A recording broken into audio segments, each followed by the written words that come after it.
అమరావతిపై కుట్ర చేసేందుకే వైసీపీ నేతలు రాజధాని ప్రాంతానికి వెళ్లారని సీఎం చంద్రబాబు ఆగ్రహం వ్యక్తం చేశారు. రాజధాని రైతులను రెచ్చగొట్టేందుకు ప్రయత్నించారన్నారు.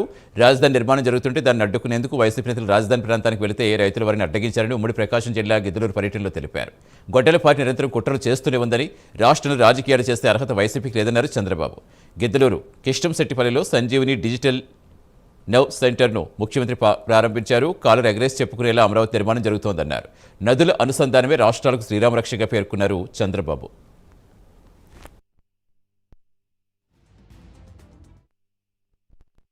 వెలుగొండ పూర్తవుతా ఉంది, నల్లమల సాగర్ పూర్తవుతా ఉంది. గోదావరి నీళ్లు తీసుకొచ్చి నల్లమల సాగర్ లో పెట్టి నల్లమల సాగర్ నుంచి మళ్ళీ శ్రీశైలానికి నీళ్లు ఎక్కించి అక్కడి నుంచి రాష్ట్రం మొత్తం తీసుకుపోవాలని. ఆ నీళ్లు కాని శ్రీశైలానికి పోతే తెలంగాణ శ్రీశైలం నుంచి నాగార్జున సాగర్ నుంచి నీళ్లు వాడుకోవచ్చు. అక్కడి నుంచి నేరుగా నీళ్లు వదిలిపెడితే సోమశిల, కందలేరు, అక్కడి నుంచి కావేరికి కూడా పోతాయి. ఎవ్వరూ కడుపు ఇవ్వాల్సిన పని లేదు, ఎవరికి కడుపు నొప్పి రావాల్సిన పని లేదు. ఇది అందరికీ ఆమోదయోగ్యం కావాలి. నదుల అనుసంధానం ఈ రాష్ట్రాలకు శ్రీరామ రక్ష. కులం, మతం, ప్రాంతం అని వర్గం ఒక్కొక్క పక్క పెట్టి కుట్రలు చేస్తున్నారు.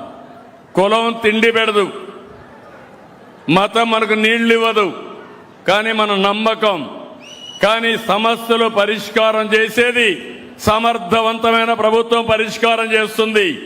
ప్రజలందరూ కలిస్తే మన భవిష్యత్తు బంగారు భవిష్యత్తు అవుతుంది.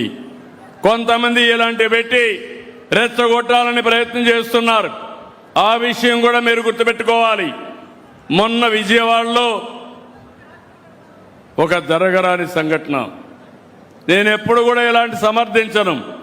జరిగితే దాని కుల రంగు పుంజి పవన్ కళ్యాణ్ గారిని ఇష్టానుసారంగా స్క్రోలింగ్ చేసే పరిస్థితి వస్తారు. అంటే మీ అరాచకానికి అంతు లేదా నేను అడుగుతున్నా. సాక్షాత్తు హోంమంత్రి అనిత, ఒక ఎస్సీ, ఒక దళిత మహిళ, లా అండ్ ఆర్డర్ మెయింటైన్ చేసే ఒక ఆడబిడ్డ. గర్వపడాలి. మన ఇంట్లో ఆడబిడ్డలు ఉంటారు. ఆ అమ్మాయిని గురించి, మేకప్ గురించి మాట్లాడతారా మీరు? ఏమనుకుంటున్నారు? ఎంత గర్వం మీకు?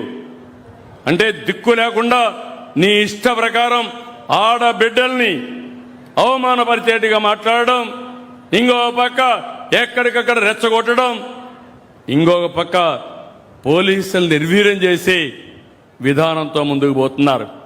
ఈరోజు అమరావతికి వెళ్ళారు. ఎవరు వెళ్ళమన్నారు మిమ్మల్ని? అక్కడికి కుట్ర చేయడానికి వెళ్ళారు. ఇప్పటికే అక్కడ రైతాంగం బాగా ఎఫెక్ట్ అయ్యారు, కోపంలో ఉన్నారు. 5 సంవత్సరాలు పోరాడారు.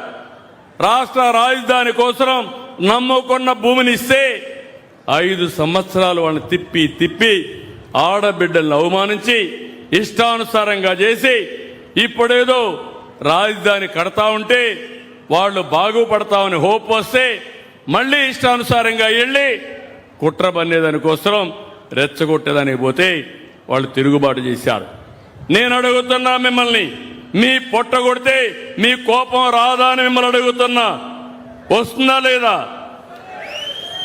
ఎంత బాధపడ్డారు? రాష్ట్ర అమరావతి రైతులు కష్టపడ్డారా లేదా? సఫర్ అయ్యారా లేదా? 5 ఏళ్లు బాధపడ్డారా లేదా? బాధపడ్డారని చేతుల పైకెత్తండి. మళ్ళీ అదే కుట్ర, అదే పద్ధతి. వీళ్ళు మారరు. నేను అందుకే అన్నాను గొడ్డలి పార్టీ అని.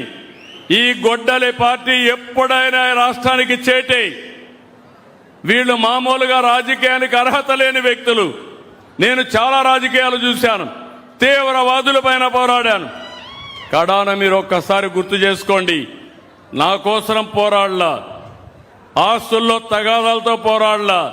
మీ సిద్ధాంతాలు కరెక్ట్ కాదు, దీనివల్ల రాష్ట్రానికి నష్టం, దేశానికి నష్టమని గట్టిగా పోరాడితే 2003లో వెంకటేశ్వర స్వామికి నేను బ్రహ్మోత్సవ సందర్భంలో లాంఛనాలు ఇవ్వడానికి పోతే నా మీదనే 23 క్లేమోర్ మైన్స్ ని బ్లాస్ట్ చేశారు.